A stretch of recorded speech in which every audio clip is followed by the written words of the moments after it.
Praise the Lord! Hallelujah! Today, the title I'm sharing with you is Living as a Cold Person. From book of John chapter 3, verse 27 to 30. Let's read from New King James Version. Ang sabi doon sa verse 27, John answered and said, A man can receive nothing unless it has been given to him from heaven. Verse 28, You yourselves bear me witness that I said, I am not the Christ, but I have been sent before him. Verse 29, He who has the bride is the bridegroom, but the friend of the bridegroom who stands and hears him rejoices greatly because of the bridegroom's voice. Therefore, this joy of mine is fulfilled. Verse 30, He must increase, but I must decrease. Blessed be the name of the Lord our God. Hallelujah. Let us go to God in prayer. Heavenly Father, thank you so much for giving us this opportunity once again to hear together your precious words in Jesus' name. Father, may you continue to bless the entire viewers right now. Use me, O God, for your glory and for your honor. Use me as a vessel of your glory. Anoint me and give me wisdom as I share your word in the name of Jesus. Father, I acknowledge that apart from you, I can do nothing. So Lord, please help me. Fill me with your Holy Spirit. This I pray in Jesus' name. Amen. Mayroon pong mga mananampalataya tinatanong ang sarili. Tinawag ba ako ng Diyos? Tinawag nga ba talaga ako ng Diyos? John chapter 15 verse 16, Jesus said, You did not choose me, but I choose you and appointed you so that you might go and bear fruit. Malinaw po dito mga minamahal na tayo ay pinili ng Diyos, inappoint ng Diyos upang gamitin niya para sa kanyang kaluwalhatian. You are called and trusted by God to bearer of His name. A called person is one who possesses strength from within. A quality of perseverance and power that is not affected no matter what the outside tells him. Okay? Matapang na nagpapatuloy kahit na ano ang sinasabi sa kanya. A lot of called person from the Bible. But the life of John the Baptist can be an inspiration to all. Paano nga ba magkakaroon ng impact ang buhay ni Juan Bautista sa mga buhay natin? Today, I will share to you how to live as a called person. Point 1, a called person understands stewardship. Ang sabi ni John the Baptist, A man received nothing unless it has been given to him from heaven. Kay the Living Bible translate this as God in heaven appoints each man's work. Having never owned the crown, John was prepared to surrender them to Christ. If that was God's plan, that is the thinking of the steward. Okay? Handang isuko kay Kristo kung ano ang plano ng Diyos. Amen? Pag sinabi po nating steward, pwede nating sabihin na katiwala or tagapangasiwa. Ngayon, alamin po muna natin ang job description ng steward. Okay? The task of the steward is simply to manage something. Okay? On behalf of the owner until the owner comes to take it back. Tayo ay pinagkatiwalaan ng Diyos. Ang buhay na ibinigay ng Diyos sa atin, ito'y pinagkatiwala niya sa atin. Kaya dapat po, pakaingatan din natin para sa kaluwalhatian ng Panginoon because our bodies is the temple of the Holy Spirit. Our life is a gift from God. Kaya wag po natin abusuhin ang ating katawan, mga minamarong kapatid sa Panginoon. Si Juan Bautista ay alam na ang karamihan ay ipinagkatiwala lamang sa kanya. He is called to prepare the way of Jesus Christ. That is calling, mga minamahal. Luke chapter 1 verse 16 and 17. Sa pamamagitan niya'y maraming Israelita ang magbabalik loob sa kanilang Panginoong Diyos.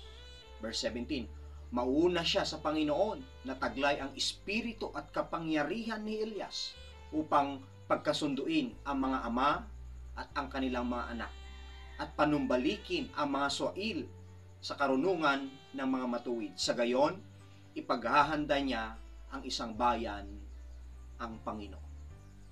Okay? John the Baptist preached with boldness, mga minamahal. Nangaral siya ng may katapangan. Okay? Maraming tao nakikinig sa kanya upang mabautismuhan. Sa Living Bible Interpretation, doon bilang isang argumento sa mga disipulo ni Juan na ang pagbabaptize ni Jesus ay ang pinaka-the best. Kaya lumapit sila kay Juan at sinabi, Guro, ang sinabi mong Misaya, siya ay nagbabaptize din at ang lahat ay pupunta doon sa halip na pumunta dito. Siguro pareho sila ng nararamdaman pero hindi niya ginawa. Okay? He knows that he never owned the crown. Okay? Ito ay pinagkatiwala lamang sa kanya hanggang sa dumating si Jesus. So naiintindihan niya na siya ay isang katiwala lamang. Kaya lahat ng meron tayo, mga minamahal kapatid sa Panginoon, ito'y pinagkatiwala lang din sa atin ng Panginoon. Kung ikukumpara natin kay Haring Saul, ibang-iba ito na noong una ay nakaramdam ng sobrang inis nang malaman niyang ang kanyang paghahari ay nasa huling kabanata na ito. Ito ay dahil ipinalagay ni Haring Saul na siya ay nagmamay-ari ng trono at magagawa niya ang anumang gusto niya. Hindi ganoon ang kaisipan ni Juan Bautista eh. Kaya nung dumating si Kristo upang pilitin ang mga tao, natuwa si Juan na ibigay sila at umalis sa daan. Kaya naman, nasabi niya, walang sinumang tatanggap ng anuman, malibang ito'y ipinagkaloob sa kanya ng Diyos. Alam niyang katiwala lang siya. Siya ay tinawag bilang isang crowd gatherer. How about us? What serves as our crowd? Maaring ang ating mga careers, mga ari-arian, natural and spiritual gifts, maging ang ating kalusugan. Now think, mga minamahal, pag-isipan po natin. Are these things owned or merely managed in the name of the one who gave them? It was only entrusted to us for the glory of God. Tama po, ipinagkatiwala lamang sa atin para sa karangalan at kaluwalhatian ng Diyos. Ephesians chapter 2 verse 8 and 9, For by grace you have been saved through faith, and that is not of yourselves. It is the gift of God, not of works, lest anyone should boast. Ang sabi naman ng John chapter 3 verse 27, A man can receive nothing unless it has been given to him from heaven. Okay? Tignan po natin si Abraham bilang isang halimbawa. Alam niya na si Isaac ay pinagkatiwala lamang sa kanya. Na kahit dumudugo ang kanyang puso, inoffer niya si Isaac at hindi nakipagtalo sa Diyos. Maging si Maria, ang ina ni Kristo, ay kumilos siya ayon sa kalooban ng Diyos. The same thing with money matters, kapatid. Ang parehong bagay sa pera ay mahalaga. Mayroon tayong pera ng higit pa sa kailangan natin upang tayo ay maging channel of blessings. Okay? Daluyan ng pagpapala. Tanungin ang Diyos kung ano ang gusto niyang gawin sa pera na meron tayo. Mayroon po isang nanay na nag-testify ng kabutihan ng Diyos sa kanilang buhay. At ang sabi niya, salamat sa Panginoon, patuloy na dumadaloy ang pagpapala sa buhay namin, sa pamilya namin. Sana sa iba naman mapunta, sabi po ng nanay na ito. Pero ang nakakalungkot po, hindi niya alam yung purpose, bakit sila pinagpapala, pinapasagana ng ating Panginoon. Sabi ng 2 Corinthians chapter 9 verse 8, magagawa ng Diyos na pasaganain kayo sa lahat ng bagay at higit pa sa inyong pangangailangan upang sumagana kayo para sa mabubuting gawa. Maliwanag po.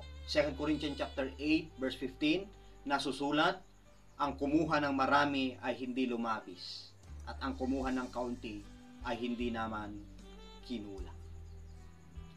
In fact, mga minamahal, kapag sobra-sobra ang blessing, may layunin ang Panginoon. Kaya kapatid, sabihin mo ngayon sa iyong sarili, I am blessed to be a blessing. Comment down below, I am blessed to be a blessing. Salamat po. Second point po natin, a called person is aware his identity.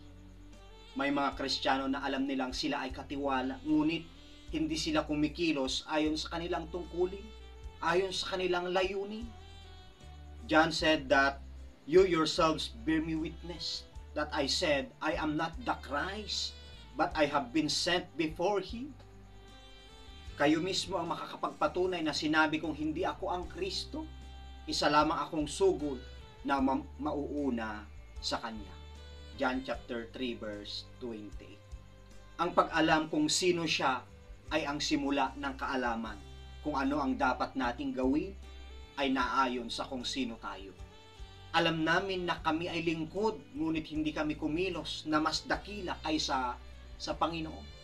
Mateo chapter 10 verse 24, walang alagad na nakakahigit sa kanyang guro at walang aliping nakakahigit sa kanyang Panginoon. It is clear, mga minamahal, iyan ang dahilan kung bakit ang mga tao sa secular world ay gumagawa ng isang bagay na hindi makilala kung saan sila. Those people in great power and enjoyed positions of privileges ay nahirapang isuko sila at lalaban pa nga hanggang kamatayan para lamang manatili sa posisyon. They claim that the position in government endures, but the truth is, it was only entrusted to them by the public. Am I right, kapatid? Na hindi sa kanila ang posisyon, ito'y ipinagkatiwala lamang sa kanila ng publiko. Kahit sa retirement, when successful businessman or woman suffers great depression because they think no one will replace them. Madaling sinamantala ni Juan Bautista ang pagiging paniwala ng mga tao nung mga unang araw noong sikat siya. Naisip pa nga niya na bagay siya pero hindi pala. Luke chapter 3 verse 15 and 16, nananabik noon ang mga tao sa pagdating ng Kristo at inakala nilang si Juan mismo ang kanilang hinihintay. Verse 16, dahil dito sinabi niya sa kanila, binabautismuhan ko kayo sa pamamagitan ng tubig, ngunit ang darating na kasunod ko ay magbabautismo sa inyo sa pamamagitan ng Espiritu Santo at ng apoy. Siya'y higit na makapangyarihan kaysa sa akin. Hindi man lamang ako karapat-dapat na magkalag ng sintas ng kanyang sandalyas. So malinaw, kapatid, sinabi niya na hindi siya ang Kristo at hindi niya iniisip ito. Ano ang pakiramdam ng maging isang Misaya? Bakit hindi ko subukan ng kaunti at makita kung ano ang pakiramdam? No, kapatid. He didn't think that way. Iyon lang ang halaga ng pagpapakumbaba.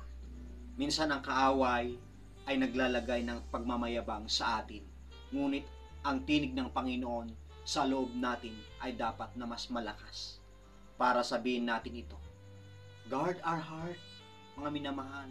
Amen po. 2 Peter chapter 5 verse 5, sinasalungat ng Diyos ang mapagmataas, ngunit pinagpapala niya ang mababang loob. Yun pala. Okay? If we remember kung sino tayo noon at kung paano tayo binago ng Diyos, malalaman natin ang ating pagkatao. Na ang mayroon tayo ngayon ay hindi dahil sa atin, kundi dahil sa pagpapala ng ating Panginoon. Hallelujah! Tama po, kapatid.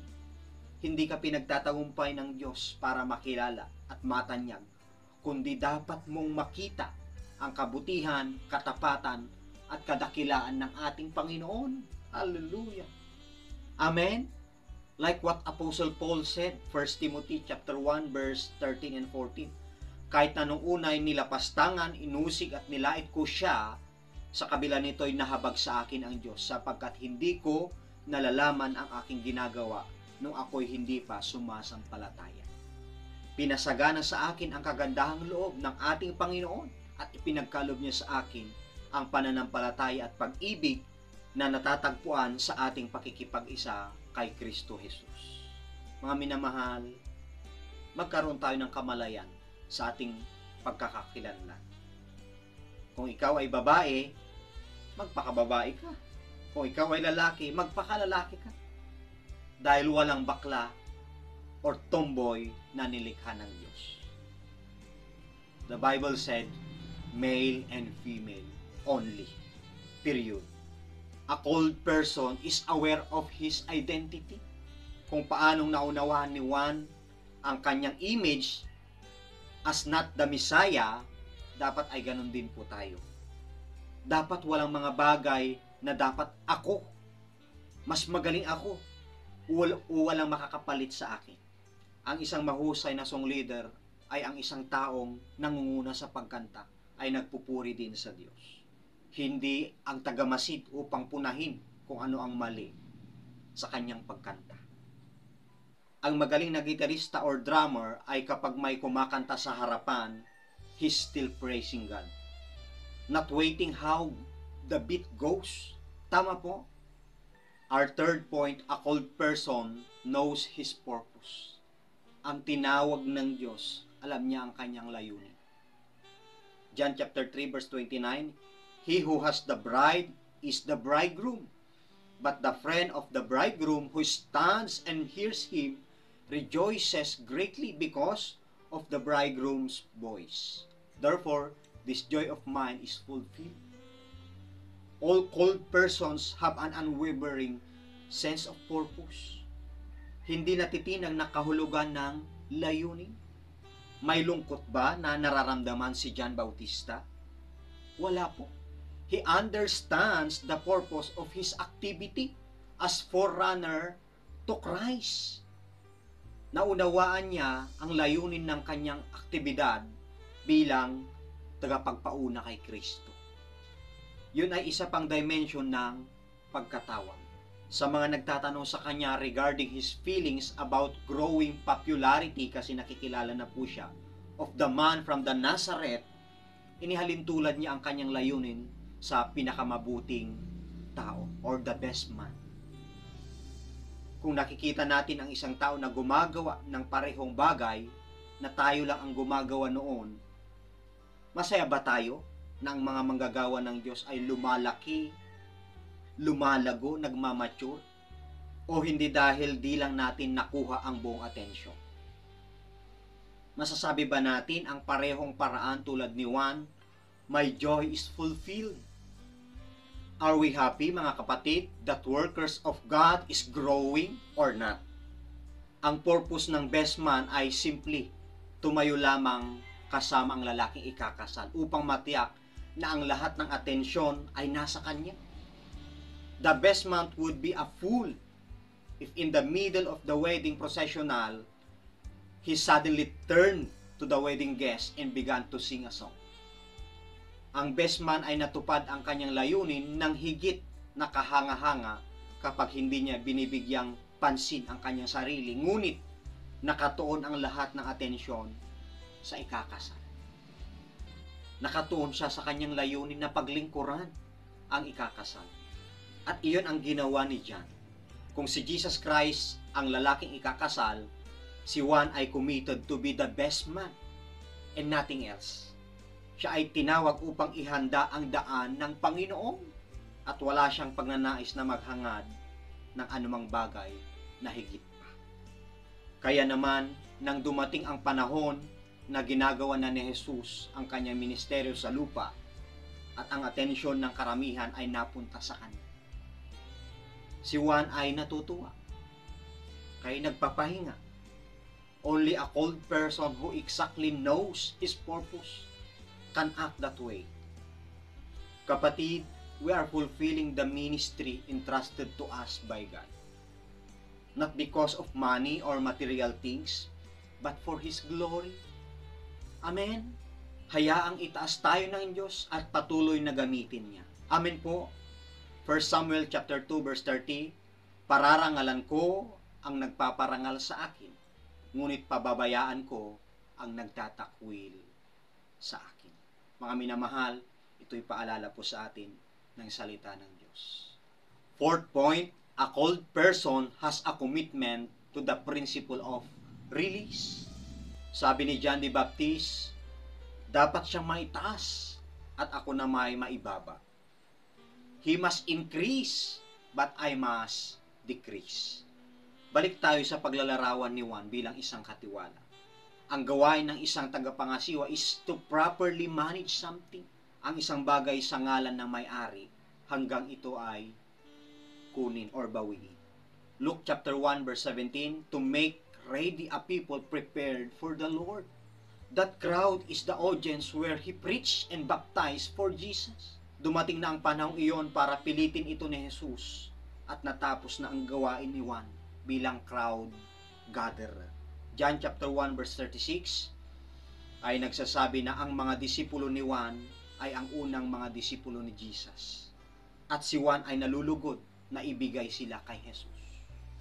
He understands that something need to be released. Naintindihan niya na may mga bagay na kailangan i-release. Alam ng ina na kailangan nilang i-release ang kanilang mga anak to more independent life when get married. Okay? Alam ng mga mentor na kailangan nilang i-release ang kanilang mga estudyante pagdating ng graduation. John anticipates the day when it is time to stop and let go. In secular world, kapag nagre-retire ang isang leader, sisikapin niyang maipasa ang pamunuan sa isang miyembro ng pamilya para mapanatili niya ang political dynasty. Dahil sa mindset na walang makakapalit sa akin. Ganyan si Haring Saul. Ipinilagay niya na pag-aari niya ang trono at hindi niya kayang bitawan. Nais niyang makakuha ng higit at higit na kapangyarihan, atensyon at material na mga issue. In John's case, it was a crowd, a temporary reputation that he had to release on Jesus' influence. Come to think, mga minamahal kong kapatid, ang halimbawa sa buhay ni John the Baptist as forerunner to Christ. Driven people consider them owned, cold people do not. Hindi po. Kapag ang driven person ay may mga bagay na iyon, ito ay isang malaking krisis. Kapag ang cold person na nawala sila, walang anumang bagay ang nagbabago. Ang private world ay nananatiling pareho, marahil ay mas malakas pa. If we know we are stewards, when we release it to God, there is joy. Amen? This release is not like that of Jonah. Okay? But release after we have done our part. Amen? Let's look on this, mga kapatid. After John made his role, Jesus called him great. Pinuri siya ng Diyos. Matthew chapter 11 verse 11. Tandaan ninyo, higit na dakila si Juan na tagapagbautismo kaysa sino mang isinilang sa daigdig. Ngunit ang pinakahamak sa kaharian ng langit ay mas dakila kaysa kanya. Same with us. Dapat na mapag-isipan natin ang mga ganitong bagay. Sabi ng Luke chapter 16 verse 10, ang mapapagkatiwalaan sa maliit na bagay ay mapapagkatiwalaan din sa malaking bagay. Ang mandaraya sa maliit na bagay ay mandaraya rin sa malaking bagay. Nais ipaunawa sa atin ng Diyos. May mga bagay na kailangang i-release, but the sure thing is God will never leave us that way. Remember the parable of the talents? God is emptying our hands so that we may receive something bigger.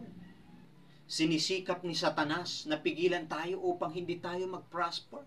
We must be feared and trust God. Amen?